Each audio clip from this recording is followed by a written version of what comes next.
આજરોજ Gujarat gas office ખાતે અમારી એક ઉદ્યોગકારોની એક રજૂઆત હતી। જ્યારથી યુદ્ધની પરિસ્થિતિ નિર્માણ થઈ ત્યારથી લઈને આજ સુધી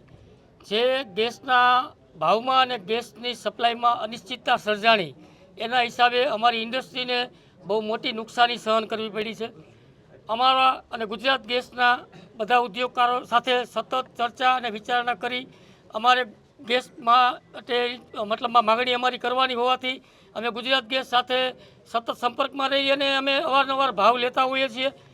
ગુજરાત ગેસ તરફથી જ્યારે પણ ભાવ આપવામાં આવે ત્યારે અમે લોકો અમારા કારખાના ચાલુ કરવા માટેના પ્લાનિંગ કરતા હોઈએ છીએ, પણ જ્યારે અમે કારખાના ચાલુ કરવાના પ્લાનિંગ કરીએ ત્યાં ગુજરાત ગેસના ભાવ પાછા ચેન્જ થતા હોય છે। તો આ ભાવની જે પોલિસી છે એ વારંવાર ચેન્જ થવાથી અમારા ઉદ્યોગકારોમાં એક બહુ મોટી ચિંતાનો વિષય છે કે આ અનિશ્ચિતતાની અંદર અમારે અમારું પ્રોડક્શન કેવી રીતે ચાલુ કરવું અને પ્રોડક્શન ચાલુ કરી અને આ ઊંચા ભાવનો જે ગેસ આવે અત્યારે અમારું પ્રોડક્શન બનાવી અને માર્કેટમાં કેવી રીતે વેચવું। આજે ઊંચા ભાવથી ગેસ ખરીદી કરવો, આવતા મહિને પાછો ગેસનો ભાવ નીચો થાય, શું થાય એ અત્યારની પરિસ્થિતિ ઉપર કોઈ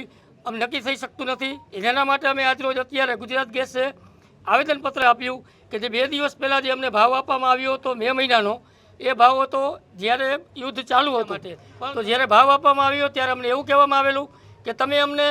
મે મહિનાની ક્વોન્ટિટી આપો, એના ઉપર અમે અમારો ઓર્ડર બુક કરશું અને પછી તમને સપ્લાય કરશું। તો અમને એવું જાણવા મળ્યું છે કે ગુજરાત ગેસ કંપની અત્યારે જ જે ભાવ છે એ ભાવ પ્રમાણે ઓર્ડર આપી દીધો છે। તો અમારી એવી માગણી છે કે જે આજનો નવો ભાવ જે સ્પોટનો જે ઓપન થયો છે ઇન્ટરનેશનલ માર્કેટનો ભાવ, એ ભાવ મુજબ અત્યારે ગુજરાત ગેસ નવા ભાવ રિવાઇઝ કરી અને નવા ભાવ પ્રમાણે ઓર્ડર આપે અને અમને ભાવ સસ્તા કરી અને એક જ ભાવે મોરબીને ગુજરાત ગેસ દ્વારા ગેસની સપ્લાય કરવામાં આવે અને ગેસ ઉપર બધાનો સમાન હક લાગે એવી એક અમારી માગણી અને લાગણી છે। આપના પોતાના પ્લેટફોર્મ લલકારને લાઈક કરો, ફોલો કરો, સબસ્ક્રાઇબ કરો અને શેર કરો।